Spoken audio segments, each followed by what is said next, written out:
আগেই জানা গিয়েছিল সোমবার প্রথমবারের মতো বিসিবি পরিদর্শনে আসবেন নতুন ক্রীড়া উপদেষ্টা। তবে সবাইকে অবাক করে দিনের শুরুতে বিসিবিতে আসেন তামিম ইকবাল।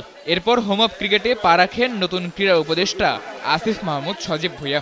আনুষ্ঠানিক পরিচয় পর্ব শেষে তামিমকে নিয়ে বিসিবির প্রেসিডেন্ট বক্স ঘুরে দেখেন আসিফ। এরপর ভবন থেকে মাঠে প্রবেশ করেন তারা। এ সময় সঙ্গে ছিলেন বিসিবির প্রধান নির্বাহী নিজামুদ্দিন চৌধুরী সুজন। মাঠে প্রবেশের পর ড্রেসিং রুমের সামনে থেকে হেঁটে ইনডোরে যান নতুন উপদেষ্টা। সঙ্গে ছিলেন সাবেক অধিনায়ক হাবিবুল বাশার সুমন। পরে মিডিয়া রুমেও প্রবেশ করেন আসিফ মাহমুদ। পরবর্তীতে একাডেমি ভবনে যান তারা। অন্তর্বর্তীকালীন সরকারের যুব ও ক্রীড়া বিষয়ক উপদেষ্টা আসিফ মাহমুদ ভুঁইয়া বিসিবি পরিদর্শনে আসছেন।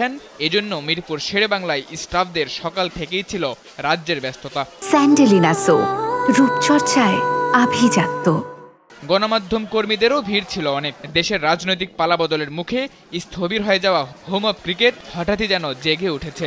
দেশের ক্ষমতার পালাবদলের পর স্থবির হয়ে পড়েছে ক্রীড়াঙ্গন। বিসিবি সভাপতি নাজমুল হাসান পাপন সহ বেশিরভাগ পরিচালক আত্মগোপনে থাকায় কার্যত অভিভাবক শূন্য বাংলাদেশ ক্রিকেট বোর্ড বিসিবি। এরই মধ্যে অন্তর্বর্তীকালীন সরকারের ক্রীড়া উপদেষ্টা হিসেবে দায়িত্ব নিয়ে অচল অবস্থা কাটানোর চেষ্টা চালাচ্ছেন আসিফ মাহমুদ। এরই ধারাবাহিকতায় আজ বিসিবিতে এসেছেন তিনি।